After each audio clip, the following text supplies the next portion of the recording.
Well, good morning. I'm Brent Adams here with your Rural Strong Morning Ag Report for this Thursday, September 14th, the 257th day of 2023. Leading off the headlines this morning, Iowa Senator Joni Ernst has some tough words on the administration's push for electric vehicles, including comments by U.S. Agriculture Secretary Tom Vilsack. Ernst slammed the administration when asked about Vilsack's comment to a Growth Energy Summit.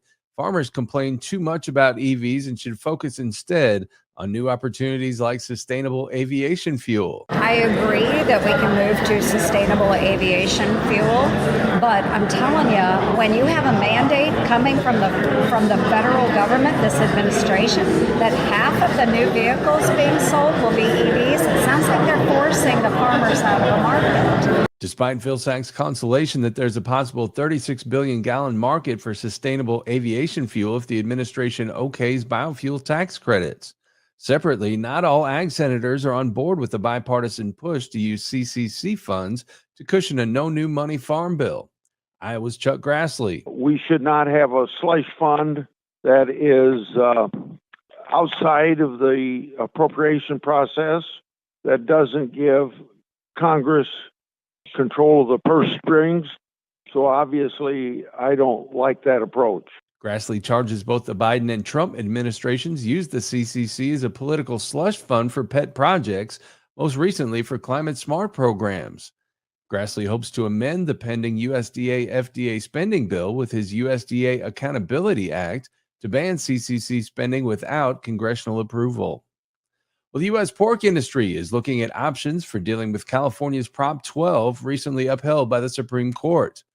Michael Formica, the chief legal strategist for the National Pork Producers Council, talks about where the industry is regarding Prop 12. At this point, following the Supreme Court's decision, specifically with regard to Prop 12, as an organization, we're trying to work and partner with California on ensuring as smooth of an implementation of Proposition 12 as possible, trying to understand the impacts and implications it is having in the marketplace for producers, for the supply chain, for our customers, most importantly for consumers. Producers are out trying to provide pork for those consumers. He says there aren't a lot of options for the industry in dealing with Prop 12. For us with Proposition 12, there's limited options and legal options available to try and stop it. Doesn't mean that there are none. With regard to future similar ballot initiatives, we continue to watch the battleground and preparing for future fights. While the organization looks at options, NPPC CEO Brian Humphreys says they're trying to make the transition as smooth as possible in California. When the ruling came out, obviously, there was still a lot of work for the state of California to do on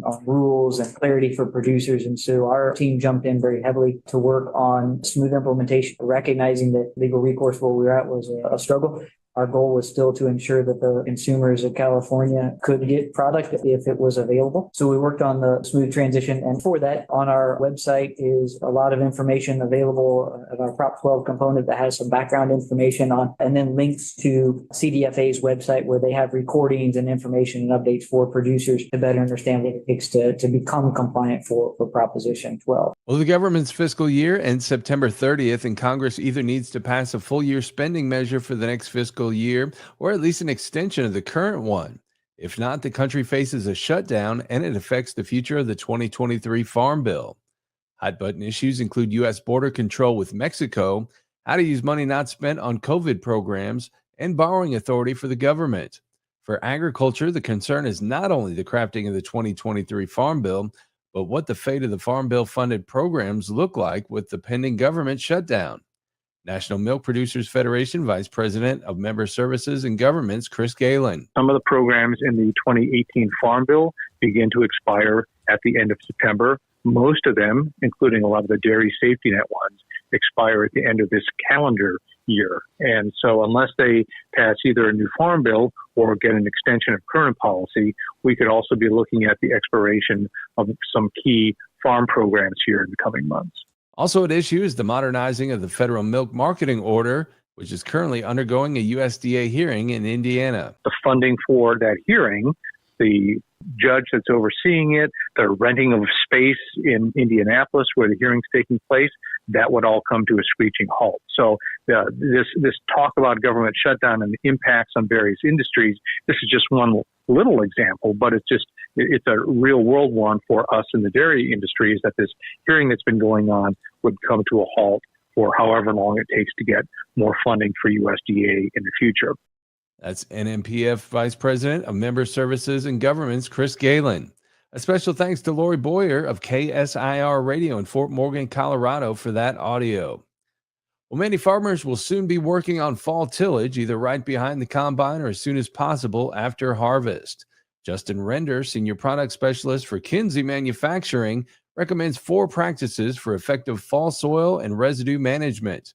He says those practices can have a direct impact on crop performance next spring. Compaction is always a concern. I think with the dry areas that we'll have throughout most of the Midwest this year, it won't be as big of a deal. But, anytime we get wet and saturated soils, we always increase that risk of compaction. So we want to make sure we can do that, try to hold off as long as possible. Sometimes it's not feasible, but, by doing that, we're reducing sins for the future. So if we have some combine tracks or other things that we need to fix, fall's a great time to do it to avoid that problem that can really last for many years. It's really important to make sure your combine's properly set up. So we've got the header set right where we're processing that residue, we're breaking it open, we're starting that breakdown process on the stalk, as well as our spreading and chopping system. So our chopper knives are sharp, we're getting that residue spread for the whole width of our combine head, whether it's corn, soybeans, wheat, whatever. That way we can get that residue spread. He says crushing, shredding, and spreading the crop residue evenly will speed the decomposition process. As genetics have changed, it's become more and more important to get that residue intact or in touch with that soil microbial life to start breaking down that nitrogen balance, that carbon-nitrogen cycle. So we want to get that into contact with the soil or even incorporated to start that breakdown process. So when we come back in the next spring, our carbon-nitrogen balance or our cycle is back to balance. So getting it broke down and starting to weather as soon as possible, whether it be busting the stalk open from our actual knife rolls on our combine, or if we're using stalk stompers to push it down on the ground, or even coming back with the tillage pass to start sizing some of that residue. It's all very important to setting that table for next season. Render recommends planting a cover crop. Farmers are really starting to see the good that comes out of them. It's something that guys need to work into slowly and understand how they operate, but really it's a great way, especially if you perform a tillage pass, to protect that soil for the next upcoming season. You've got things like grasses or rye, or even mixing some legumes in where they can start pulling that nitrogen from the air, getting it in touch with the soil. Things like brassicas, turnips, radishes, things like that can hunt for minerals or even nutrients in the soil and keep them immobile until they start breaking down the following season, putting them perfectly in the root zone for the next upcoming crop, as well as helping with compaction like we talked about earlier, or even water infiltration and even root growth of the next crop. It can follow a lot of those old root channels or root zones. So always a great practice to put into use. Take a look and do some over the fall here before we get rolling, and highly suggest to do that to protect your soil. For more tillage tips and information about Kinsey's Mock-Till high-speed tillage equipment, farmers can contact their Kinsey dealer or visit www.kinsey.com. Also this morning, voters want congressional support for low-carbon ethanol. A new voter survey from Morning Consult found continued strong voter support for policies promoting the use of lower-cost, lower-carbon American-made ethanol. Registered voters also indicated robust support for specific legislation allowing the year-round sale of E15 and policy promoting the production of more flex fuel vehicles capable of using the lower-cost E85 fuel blend. Renewable Fuels Association President and CEO Jeff Cooper says the nationwide poll of more than 2,000 voters shows strong support for important legislative proposals that are currently pending in the House and Senate. Among the results, 62% of those surveyed had a favorable opinion of ethanol, while only 17% had an unfavorable opinion. Further, 67% also support the United States increasing the availability of the E15 blend, and only 14% oppose the expansion of E15. Of those surveyed, 63% support the Flex Fuel Fairness Act, 61% support the Consumer and Fuel Retailer Choice Act, and 61% support the Next Generation Fuels Act. And finally, this morning, heavy-duty row crop tractor unit sales continue to increase in the U.S., while overall farm tractor unit sales in the U.S. and Canada declined in August. The Association of Equipment Manufacturers reports 100-plus horsepower, two-wheel drive tractors, and four-wheel drive tractors were the only segments to grow year over year. Both those segments, along with self-propelled combines, remain positive for the year. The biggest overall growth among tractors happened in four-wheel drive units, growing more than 20% in August. AEM's Kurt Blades says North American row crop farmers continue to add and adopt new technology to their equipment fleets to help reduce costs and improve yields. Overall unit sales of U.S. tractors are down 4.6% compared to sales in August 22, while combined sales declined slightly by 2.4%. Canadian tractor sales improved their pace versus the previous month, falling just over 6%, with combines declining more than 17%. Well, you can keep up with the latest from the world of agriculture each week by subscribing to the Tractors and Troubadours podcast from Rural Strong Media. Each week, I bring you agriculture industry newsmakers, hot button industry issues, educational features, and the best in traditional country music. The Tractors and Troubadours podcast can be found at ruralstrongmedia.com or wherever you get your podcasts. We also invite you to join us daily on Rural Strong Radio, our 24/7 streaming radio station found at ruralstrongmedia.com or on the Live 365 streaming radio app for your mobile device.